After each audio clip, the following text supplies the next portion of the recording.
मशरिक की धरती पर जहां रेगिस्तान की गर्म हवाएं तलवारों की सनसनाहट से मिलती थीं, और 12वीं सदी का वो दौर जब सरजमीन शाम पर जंग के बादल मंडरा रहे थे। सलीबी और मुसलमान एक दूसरे के खून के प्यासे थे, लेकिन इसी दौर में एक ऐसा सुल्तान भी था जिसकी तलवार से ज्यादा उनकी रहमदिली मशहूर थी। दोस्तों, मैं बात कर रहा हूँ सल्तनत ए अयूबिया के शेर यानी सलाहुद्दीन अयूबी की। 12वीं सदी का वो दौर जब दो ताकतवर शख्सियतों की टक्कर ने इतिहास बदल दिया। एक तरफ था जेरूसलम का अजीम शहंशाह बॉल्डविन, जिसने अपनी बीमारी को चुनौती देते हुए सलीबी जंगों में तूफान मचा रखा था। दूसरी तरफ थे इस्लाम के शेर सुल्तान सलाहुद्दीन अयूबी, जिनका नाम इस्लाम की फतह का परचम बन चुका था। मिस्र से लेकर सीरिया तक उन्होंने अपनी रणनीति और इंसाफ पसंद हुकूमत से कई इलाकों को जीत कर एकजुट कर लिया था, मगर उनका असल मकसद था बैतुल मुकद्दस को आजाद कराना, जो सन 1099 की पहली सलीबी जंग के बाद से लैटिन किंगडम ऑफ जेरूसलम के नाम से ईसाई ताकतों के हाथ में था, जिसका शहंशाह अब बॉल्डविन फोर्थ था। दोस्तों,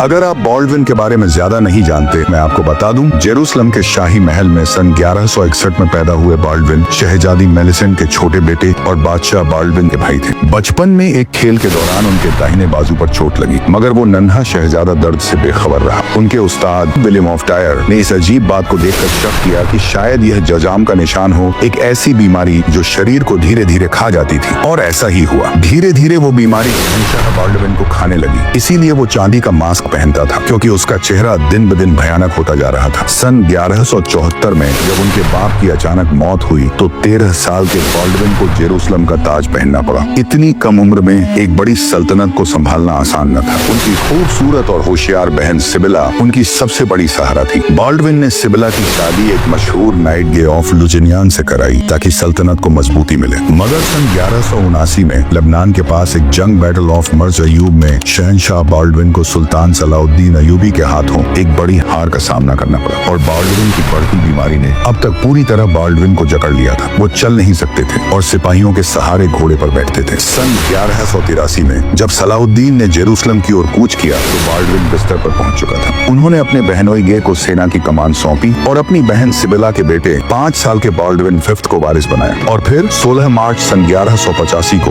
महज 24 साल की उम्र में शहंशाह बॉल्डविन फोर्थ इस दुनिया से रुखसत हो गया, और फिर उनकी सल्तनत उनकी बहन सिबिला और गे के हाथ में आ गई। मगर अफसोस, ये दोनों मिलकर भी उस बढ़ते हुए तूफान को रोक न पाए। और फिर वही हुआ साल था 1187। सलाहुद्दीन अयूबी, वो नाम जिससे पूरा यूरोप कांपता था, अपने सिपाहियों के साथ क्रूसेडर्स की सेना को टक्कर देने के लिए सामने खड़ा था। जंगलों में आग लगी थी, प्यास ने दुश्मनों को बेहाल कर रखा था, और जब तकबीर की आवाज आई तो सलाहुद्दीन अयूबी ने वो बहादुरी दिखाई कि दुश्मनों में अफरा तफरी मच गई। क्रूसेडर जनरल किंग ऑफ लुजिनियान घुटनों के बल गिर पड़ा। एक ही दिन में सलीबी ताकतें घुटनों पर आ गईं और क्रॉस के झंडे रेत में गिर पड़े। जंग जीतने के बाद उन्होंने बदले की आग नहीं, बल्कि रहमत का दरवाजा खोला। कैदियों को खाना, पानी और इलाज दिया गया, और बेगुनाहों को इज्जत के साथ जाने दिया। और फिर वो दिन आया जब सलाहुद्दीन अल-अक्सा में दाखिल हुए। आंखों में नमाज शुक्र के आंसू थे और जुबान पर अल्लाह का नाम। बैतुल मुकद्दस पर इस्लाम का झंडा फिर से लहराया। सलाहुद्दीन की यह जीत न सिर्फ एक कामयाबी, बल्कि उनके इंसाफ पसंद किरदार ने उन्हें इतिहास में हमेशा के लिए अमर कर दिया,